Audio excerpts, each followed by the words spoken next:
A direita brasileira, que parecia adormecida por muito tempo, finalmente despertou em 2018. Desde então, estamos vivendo um processo de amadurecimento, aprendendo muito com nossos próprios erros e falhas. É urgente que a gente se una, que a gente consiga preencher o vácuo que foi deixado pelo que eu chamo de o mal e o outro lado. Nosso projeto é claro. Precisamos salvar e libertar o povo brasileiro desse governo atual, que, infelizmente, tem destruído sonhos e maltratado muita gente. É difícil não ver as atrocidades que acontecem diariamente. Temos um Congresso que parece submisso ao Supremo Tribunal Federal, o que dá um poder excessivo ao Judiciário, algo que não é saudável para a democracia. Toda essa situação é, em parte, fruto da inércia política do passado. Muitos de nós, por diversas razões, acabamos negociando nosso voto, talvez sem perceber o quão poderosa essa ferramenta é. E agora, estamos colhendo os frutos dessas escolhas passadas. Mas nem tudo é desespero. Movimentos como o PL Mulher surgem para mostrar a força que temos. Ele se tornou o maior movimento partidário feminino do Brasil. E isso não é pouca coisa. O objetivo é mudar a cultura, a forma como as pessoas veem a política. Eu mesma, por exemplo, sentia uma aversão enorme à política até 2018. Me sentia um brócolis, um vegetal, apenas assistindo a tudo de longe, sem participar. A gente ouvia aquela mentira de que política, futebol e religião não se discutem. Mas o que isso faz? Cria um vácuo, um espaço vazio que é rapidamente preenchido por quem não tem os mesmos valores que nós. E o que vemos hoje é uma perseguição política sem precedentes, uma inversão completa de valores. O ex-presidente Bolsonaro foi restringido nas redes sociais, teve sua prisão considerada por muitos como ilegal. Vimos uma verdadeira emboscada contra manifestantes em Brasília, que muitos compararam a um campo de concentração, com crianças e até cachorros sendo expostos a situações desumanas. Existem casos absurdos de prisão, como o do pipoqueiro ou do morador de rua que não tinha nem residência para colocar uma tornozeleira eletrônica. Onde está a sensatez, o bom senso? Sumiu. E tem o caso da Roberta, uma estudante cristã, que recebeu uma pena de 14 anos de prisão simplesmente por orar no Senado. É uma loucura. Pessoas que oram e lutam pela nação são humilhadas, enquanto criminosos estão soltos. Essa perseguição tem um objetivo claro: calar a voz da direita. Mas o que eles não entendem é que nosso exército vai se multiplicar em valores e princípios.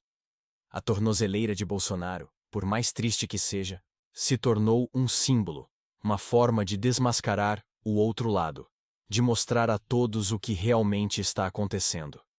Essa luta não é só dele, é de todos nós que acreditamos em um Brasil melhor. Bolsonaro, com sua gestão, provou que fechar a torneira da corrupção realmente gera recursos, e esses recursos podem ser direcionados para o trabalho e para o povo. Ele enfrentou desafios gigantescos. Tivemos uma guerra, a tragédia de Brumadinho e, claro, a pandemia de Covid-19. Mesmo com tudo isso, ele foi o presidente que deixou a caixa no azul, algo que, se não foi o primeiro na história do Brasil, certamente foi um dos poucos a deixar dinheiro em caixa para o próximo governo. Essa gordura que ele deixou foi crucial. Sem ela, a situação do país hoje seria ainda mais dramática, muito pior do que já está. Eu acredito de verdade que Deus não perdeu o controle, e o milagre de 2018, com a facada, é uma prova disso. A gente precisa entender que tudo é por Ele, e que Deus não abandonou o povo brasileiro. Estamos crescendo, mesmo nesse deserto. E esse é um aprendizado importante para todos nós. É interessante como Bolsonaro governou para as pessoas simples, para o povo de verdade, mesmo sendo constantemente rotulado de machista, genocida, fascista. Contraditoriamente, foi ele quem sancionou mais leis em benefício das mulheres, muitas vezes sem nem ter a consciência exata da extensão de seu próprio trabalho. Em 2019, por exemplo, ele entregou pensão vitalícia para mães de filhos com microcefalia. Além disso, mais títulos de terra foram entregues em nome de mulheres durante o seu governo. Esses fatos, por si só, refutam completamente os rótulos de machista e misógino que tentaram colar nele. A realidade é bem diferente do que a narrativa da mídia tentou impor. A Michelle, como primeira-dama, também teve um papel fundamental. A prioridade dela era governar a nação ao lado do presidente, mas sempre com foco em fechar a torneira da corrupção. Foi através do Ministério da Saúde que bilhões foram investidos em farmacotécnicas para doenças raras. Ela trabalhou incansavelmente pela comunidade surda, pelas mães atípicas, e foi uma força motriz para a criação de políticas públicas importantes. Lembro que foi durante o governo Bolsonaro que foi entregue o primeiro protocolo para a epidermólise bolhosa, uma doença rara. Eu mesma, em 2019, tive a sensação de ter descoberto o Brasil nesse sentido, porque doenças raras eram um tema caro, no sentido de negligenciado, para o país. Ninguém falava sobre isso. As famílias sofriam sozinhas. A Michelle se comprometeu a tornar esse tema caro ao coração de todos, e conseguiu a inclusão de medicação de alto custo no SUS para a AMI, algo que era impensável antes. É triste ver o contraste com o governo atual. Enquanto Bolsonaro e sua equipe priorizavam a saúde e o bem-estar da população, fechando a torneira da corrupção e investindo em áreas essenciais, o que vemos hoje. O governo atual gastou R$500 bilhão em apenas 4 dias para tentar limpar a mancha da segurança pública, depois de uma fala polêmica do presidente. Isso mostra onde estão as prioridades. Infelizmente, o atual presidente não representa o povo de bem do Brasil. Ele parece estar desconectado das reais necessidades e dos valores da nossa gente. O atual presidente faz aliança com o crime, abandonando completamente a vítima. É chocante pensar que existe a intenção de entregar pensão para famílias de criminosos, enquanto as vítimas de violência e suas famílias são ignoradas e deixadas à própria sorte. Onde está a ajuda para as mães que perderam seus filhos para o crime? Aquelas que choram a perda de um filho, como o estudante do colégio militar que foi brutalmente assassinado. A dor dessas famílias é real, mas parece não ser prioridade para o governo. O presidente anterior, para piorar, chegou a validar a ideia de furtos pequenos, dizendo que eram apenas para tomar uma cervejinha, o que é uma inversão de valores absurda, que normaliza a criminalidade. Essa é a realidade da inversão de valores que vivemos na sociedade atual. E não existe, de forma alguma, cristão comunista. Essa é uma contradição em termos. Cristãos são a favor da vida, da família, da liberdade, enquanto o comunismo defende a morte, o aborto e a supressão de liberdades individuais. É fundamental que as pessoas entendam que o comunismo não é uma ideologia inofensiva, mas sim um projeto que busca ser implantado no Brasil, com consequências devastadoras para nossa cultura e nossos valores. As máscaras estão caindo e a verdade precisa prevalecer. Nosso papel é levar conhecimento, ter paciência e educar aqueles que ainda não acordaram para os perigos que nos cercam. Muitos ainda estão iludidos ou desinformados, e precisamos ser a voz da razão. É inaceitável que o governo brasileiro esteja fazendo aliança com grupos terroristas como o Hamas, enquanto demoniza Israel, um aliado histórico e uma democracia no Oriente Médio. É ainda mais preocupante ver a juventude em universidades federais apoiando o Hamas, sem entender as atrocidades que esse grupo comete. Eles matam gays em praça pública, negam a liberdade às mulheres e desrespeitam os direitos humanos mais básicos. A aliança do nosso presidente com o mal não pode dar certo, porque Deus não abençoa o que é errado. É a metáfora do joio e do trigo. Deus permite que tudo aconteça para que a separação seja feita, para que o bem e o mal se revelem. Não podemos aceitar esse partido das trevas, que vem para saquear nossa nação e fazer novos discípulos para a escuridão. Nosso compromisso deve ser o de mudar essa realidade, ensinando e apontando o que está errado, sem medo. A hipocrisia é gritante. Como pode um governo visitar igrejas cristãs, posar para fotos com líderes religiosos, enquanto defende abertamente o aborto e a morte de crianças no ventre materno? Isso é uma afronta à fé e aos princípios cristãos. O sofrimento das famílias com entes queridos nas drogas é imenso, e vemos mães chorando no Rio de Janeiro por causa da criminalidade que leva seus filhos para um destino incerto. Esse governo atual, infelizmente, parece que enfraquece os rapazes, tirando suas esperanças e oportunidades, e os empurra para um caminho de perdição. A pauta das doenças raras, que foi amadurecida e recebeu uma atenção tão especial no governo anterior, agora parece ser deixada de lado, mostrando um contraste doloroso na prioridade de vidas vulneráveis. A luta continua, E a verdade precisa ser dita, para que possamos proteger nosso país e nossos valores. A direita brasileira, que parecia adormecida por muito tempo, finalmente despertou em 2018. Desde então, ela tem passado por um processo de amadurecimento, aprendendo com os erros e falhas que surgiram no caminho. É um movimento que, de certa forma, ainda está engatinhando, mas que mostra uma força e uma determinação que não se via há décadas no cenário político nacional. A gente percebe que há uma necessidade urgente de união. É como se houvesse um vácuo, um espaço que precisa ser preenchido, deixado por tudo o que o mal e o outro lado representam. Esse espaço clama por uma alternativa, por um projeto de salvação e libertação para o nosso povo. Quando falamos em projeto de salvação e libertação, estamos nos referindo a tirar o Brasil de um governo que, a meu ver, tem destruído sonhos e maltratado a população de diversas formas. As atrocidades que temos visto são muitas. O Congresso Nacional, que deveria ser um contraponto, parece estar submisso ao Supremo Tribunal Federal, o que resultou em um judiciário com um poder excessivo. Essa concentração de poder é perigosa e desequilibra a balança da democracia. A gente não pode esquecer da inércia política do passado. Por muito tempo, as pessoas não se importaram, não quiseram se envolver. Acharam que política era algo distante, que não as afetava diretamente. Mas a verdade é que a negociação do voto é uma arma poderosa, é através do voto que a gente constrói ou destrói o futuro de um país. E agora, estamos colhendo os frutos de escolhas que foram feitas lá atrás, de atitudes de desinteresse e de uma certa preguiça cívica. Nesse cenário, movimentos como o PL Mulher surgem com uma força impressionante. O PL Mulher se tornou o maior movimento partidário feminino do Brasil, e isso não é pouca coisa. Ele não é apenas um grupo de mulheres que se reúnem.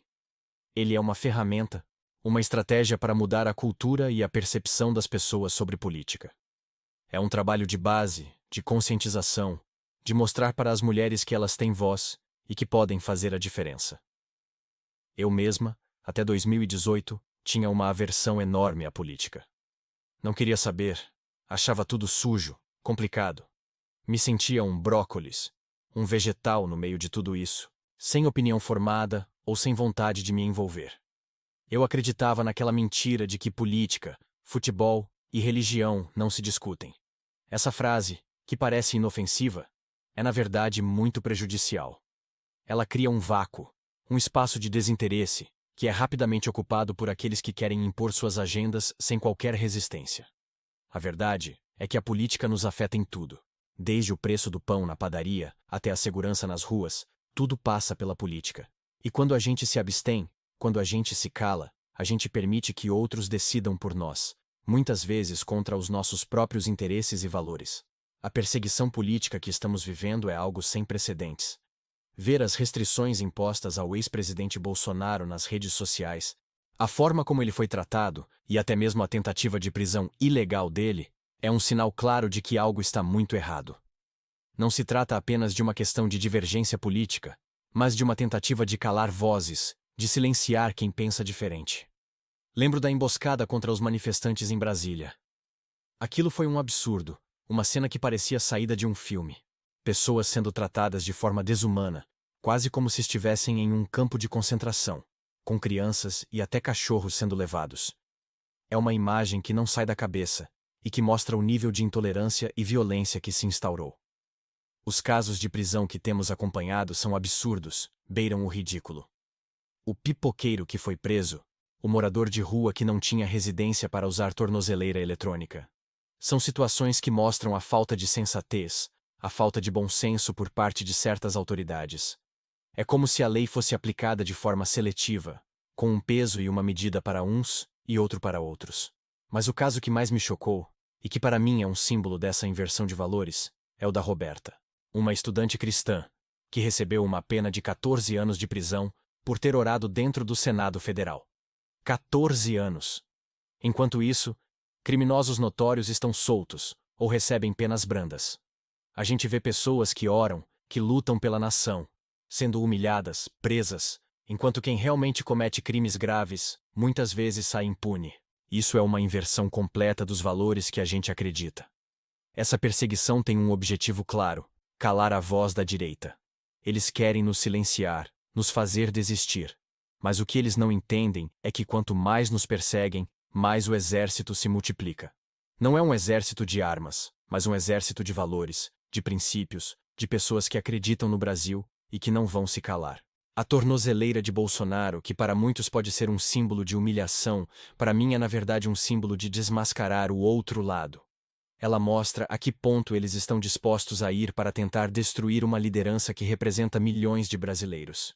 Mas ao fazer isso, eles acabam expondo a própria face, a própria intolerância e o próprio autoritarismo. É um lembrete constante de que a luta não acabou e que precisamos continuar firmes nos nossos propósitos.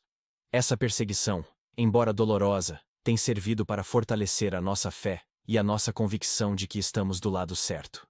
Não é fácil ver injustiças, ver pessoas sendo atacadas por suas crenças e por sua posição política. Mas é nesses momentos que a gente se une, que a gente se fortalece e que a gente percebe que não estamos sozinhos. O despertar da direita não foi um evento isolado em 2018. Foi o início de um processo contínuo de conscientização e de luta por um Brasil melhor. E esse processo, eu garanto, não vai parar. A gente não pode mais aceitar a passividade. Não podemos mais ficar calados diante de tanta arbitrariedade. A lição que tiramos de tudo isso é que a liberdade não é dada de graça. Ela é conquistada e precisa ser constantemente defendida. E essa defesa passa pela participação política, pelo engajamento cívico, pela disseminação de informações e pela união de todos aqueles que compartilham dos mesmos ideais. É um caminho longo e difícil, mas é um caminho necessário para que o Brasil possa, de fato, se libertar e prosperar. O que a gente vê hoje é um sistema que tenta esmagar qualquer tipo de oposição. Eles usam todos os artifícios, desde a manipulação da mídia até o uso do aparato estatal para perseguir e intimidar. Mas a resistência tem crescido, e isso é algo que eles não esperavam. A direita, que eles achavam que estava morta, ressurgiu com uma força que tem os incomodado profundamente. E essa força vem das pessoas comuns, dos trabalhadores, das famílias que não querem ver seus filhos crescendo em um país sem valores, sem futuro. A luta é por um país onde a justiça seja cega, mas não surda. Onde a lei seja aplicada para todos, sem distinção de ideologia política. Onde as pessoas possam expressar suas opiniões sem medo de serem presas ou perseguidas. É por isso que a gente não pode desistir, não pode se calar. É por isso que a gente precisa continuar falando, mostrando a verdade e lutando por aquilo que a gente acredita. A história está sendo escrita agora, e cada um de nós tem um papel fundamental nela. Não podemos ser apenas espectadores, precisamos ser protagonistas. Precisamos ser a voz dos que não têm voz, a força dos que estão enfraquecidos. E acima de tudo, precisamos ser a esperança de que um futuro melhor é possível para o nosso Brasil. Essa é a nossa missão, e não vamos falhar. A percepção de que a política era um tema proibido ou chato foi uma das maiores armadilhas para a nossa sociedade. Essa ideia levou a um desinteresse generalizado, deixando o campo livre para que grupos com agendas específicas tomassem o controle. Mas essa era acabou. As pessoas estão acordando, estão vendo o impacto direto da política em suas vidas e estão buscando entender e participar. O movimento do PL Mulher é um exemplo claro dessa mudança. Ele não apenas incentiva a participação feminina na política, mas também capacita essas mulheres, fornecendo-lhes as ferramentas e o conhecimento necessários para se tornarem agentes de mudança. É um trabalho que vai além das eleições. É um trabalho de construção de uma nova mentalidade política, onde a ética, a transparência e o compromisso com o bem-estar da população são prioridades. Essa nova direita que está se formando é diferente. Ela aprendeu com os erros do passado, com a falta de articulação e com a desunião.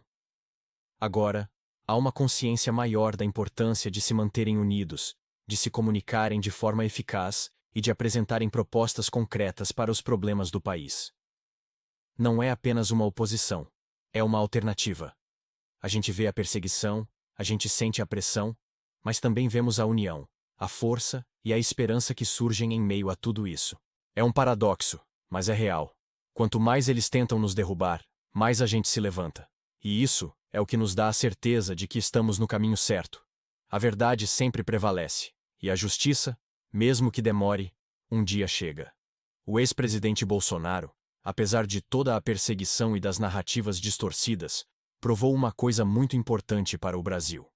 É possível governar sem corrupção. Ele mostrou que quando você fecha a torneira da corrupção, o dinheiro aparece. E não é pouco dinheiro. É o suficiente para fazer o país funcionar, para investir em áreas importantes e para cuidar das pessoas. Essa foi a grande lição do governo dele. Ele enfrentou desafios gigantescos. A gente lembra da guerra lá fora, da tragédia de Brumadinho aqui dentro, e depois veio a pandemia de Covid-19, que parou o mundo. Qualquer um desses eventos, isoladamente, já seria o suficiente para desestabilizar um governo. Mas ele segurou a barra, e mais do que isso, ele conseguiu deixar o caixa do país no azul. Pensem bem. É provável que ele tenha sido o primeiro presidente da história recente a deixar dinheiro em caixa para o próximo governo. Isso é algo que precisa ser dito e reconhecido. Essa gordura que ele deixou foi fundamental para que a situação do país não ficasse ainda pior do que está hoje. Se não fosse por essa reserva, a gente estaria em um buraco muito mais fundo. É um testemunho da seriedade com que ele tratou as finanças públicas. Mesmo com todas as pedras no caminho, ele manteve o foco na gestão responsável. Eu acredito que Deus não perdeu o controle da situação. Aquilo que aconteceu em 2018, a facada, foi um milagre. Ele sobreviveu por um propósito maior. E a gente precisa entender que tudo é por ele. Deus não abandonou o povo brasileiro.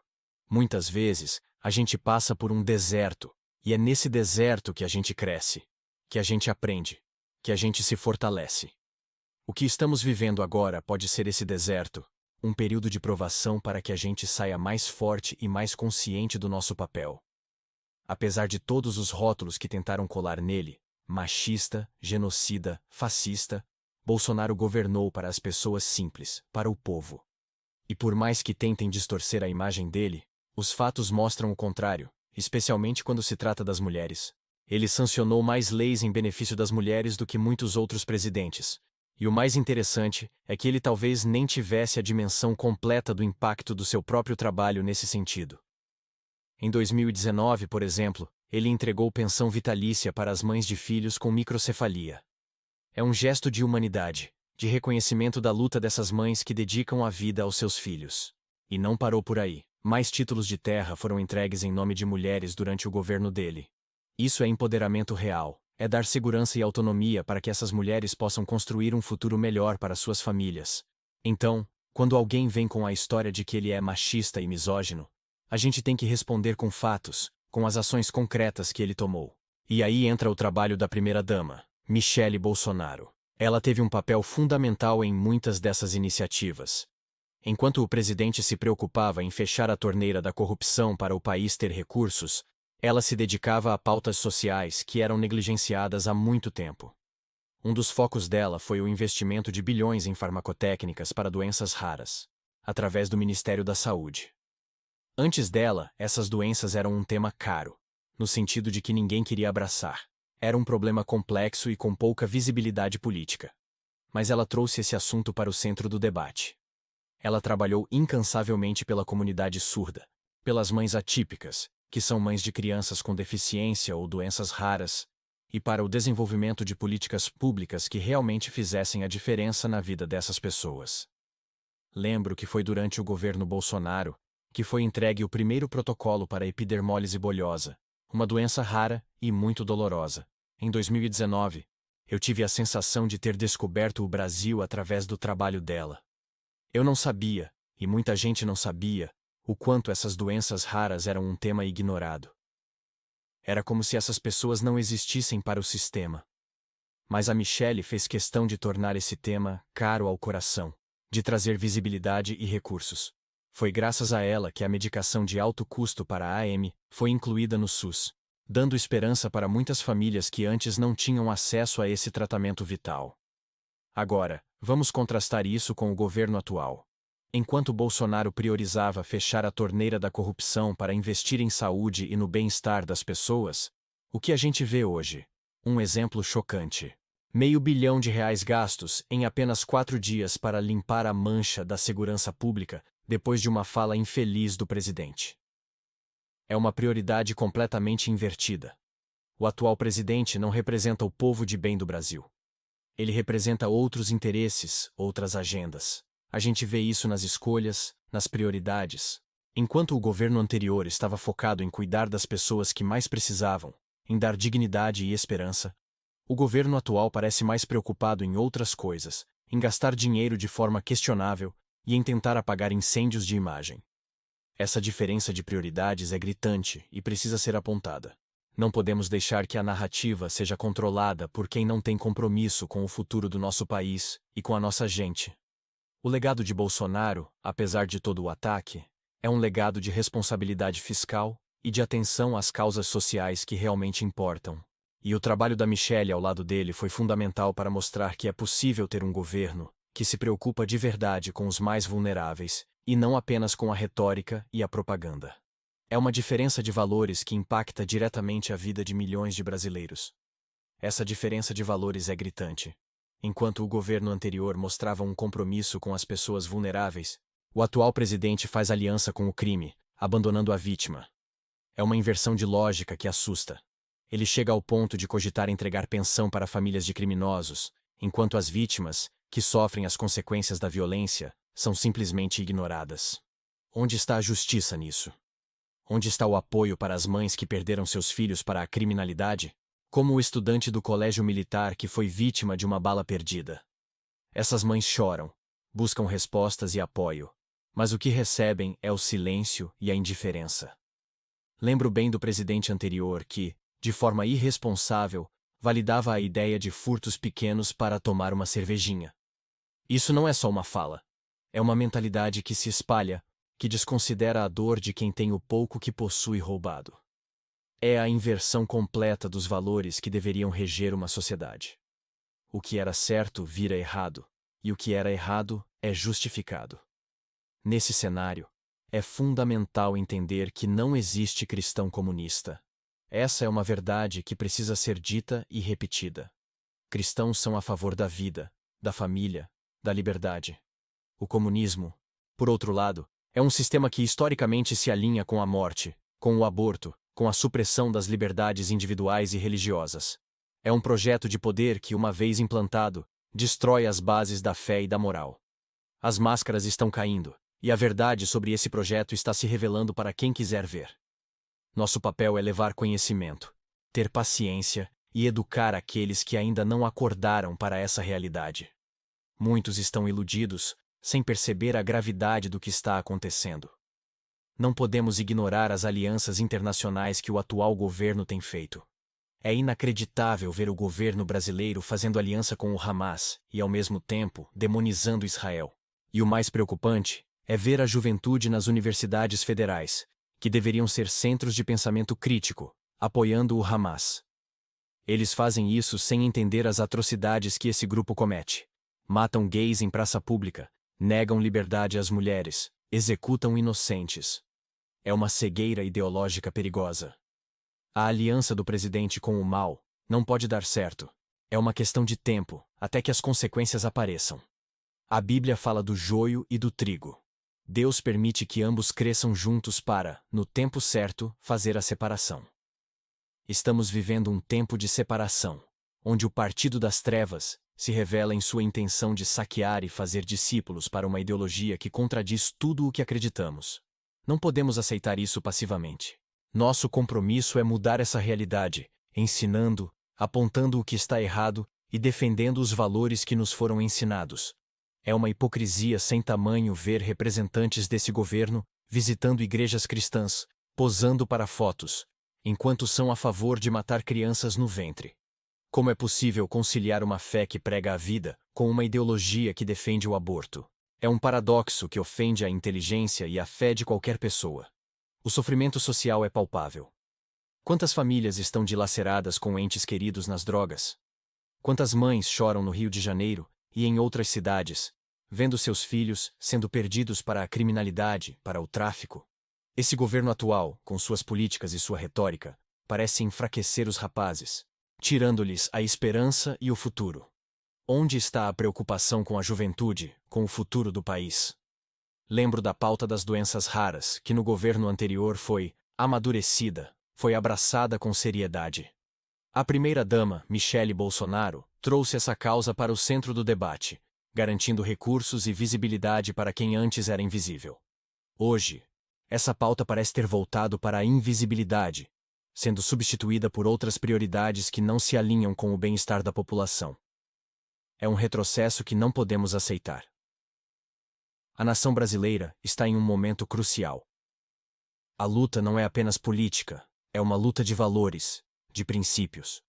De um lado, vemos a defesa da vida, da família, da liberdade, da propriedade e da fé. Do outro, uma ideologia que parece querer destruir esses pilares.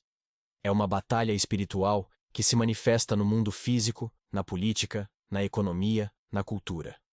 Nosso papel como cidadãos, como cristãos, é não desistir.